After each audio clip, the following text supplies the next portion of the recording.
all of the letters of the word illicitly are arranged in a row at random. What is the probability that the three i's are together side by side? So that's A. What is the probability the three i's are together side by side and the three l's are also together side by side? That's B.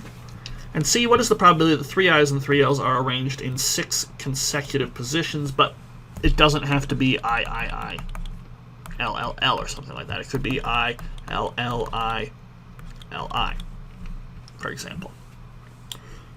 All right, let's work our way through these.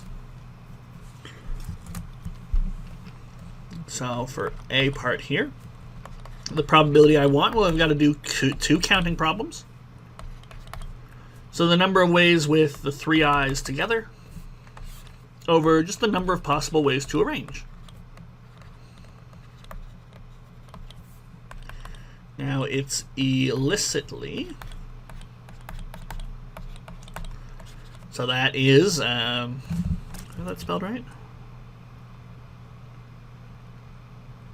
Yeah, all right. 9 letters. Okay. But this isn't as simple as, well, the number of ways to arrange it is 9 factorial. We've seen this sort of thing before. If letters are identical, I can't distinguish them.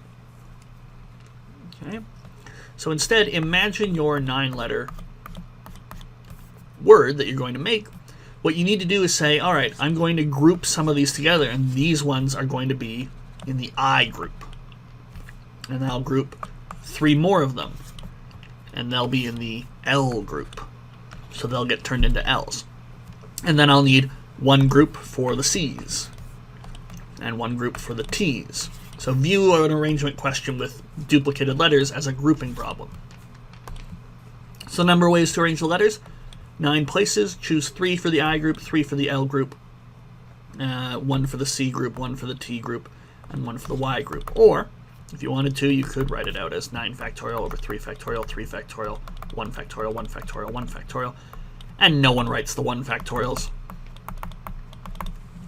Okay? Because 1 factorial is just 1. And who cares about multiplying or dividing by 1? So you can write it like that. Personally, I leave it with multinomial notation, but it's entirely up to you. So that's just the number of ways to arrange, period. And that's probably going to be with us throughout A, B, and C. Okay, oops, haven't finished A. Okay. So then we need the top. And the top is usually harder. Number of ways with the 3 i's together. So instead of having a group of i's that need to be picked here, okay, so the number of ways with the 3 i's together. Instead, I don't have 9 letters. I've got 3 L's.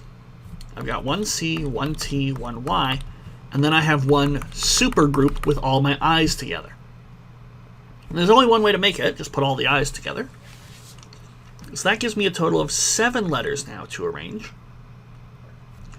Choose 1 group of 3, or 1, so 3 of the sort of 7 letters to become L's. Choose 1 of them to be a C, 1 of them to be a T, 1 of them to be a Y, and 1 of them gets all 3 i's together. Right? So that's 7, choose 3, choose 1, choose 1, choose 1. Or you could write it as 7 factorial over 3 factorial. So that's the number that's going to go up on top. So our answer for this one would be 7, choose 3, 1, 1, 1, over 9, choose 3, 3, 1, 1, 1.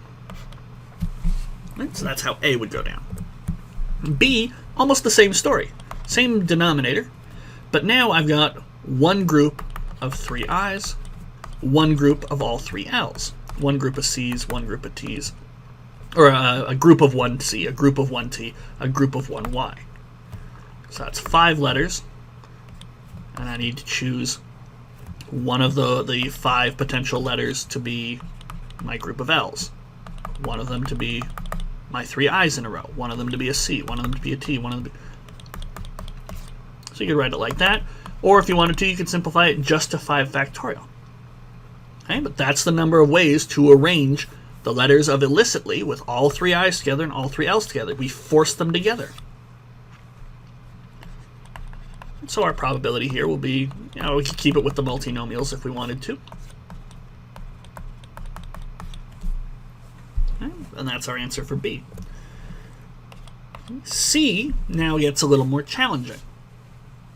We want to arrange them. We want to keep the I's and L's together. But we don't care if all 3 I's are then followed by all 3 L's.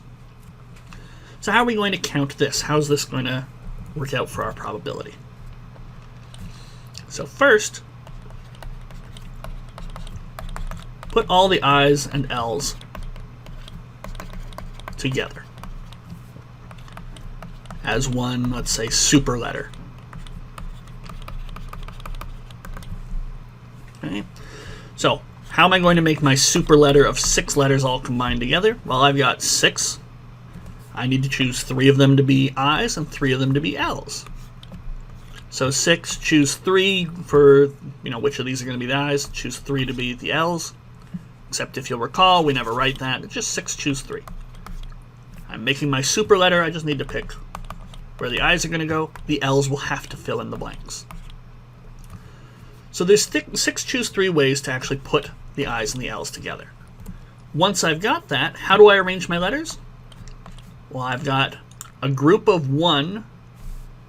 So we've got 1 C, we've got 1 T, we've got 1 Y, and we have 1 super letter.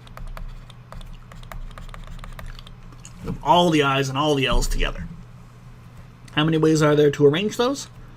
4 letters. Choose 1 for the C, 1 for the T, 1 for the Y, and 1 for the super letter. And all that over, again, the number of ways to arrange. But let's not forget, we also have the 6 choose 3 number of ways to make the super letter. So actually, let's write that a little nicer. Let's say, okay, so the number of ways to have all I's and L's together, as we are arranging our letters of the word illicitly, are 6 choose 3 ways to make my super letter, and then 4 choose 1, choose 1, choose 1, which you could rewrite as 4 factorial ways to put the letters together in some arrangement. Okay. And so that's going to go in the numerator. And all of that goes over the same denominator, the number of ways to rearrange all the letters of illicitly, period. And so that's our probability for C.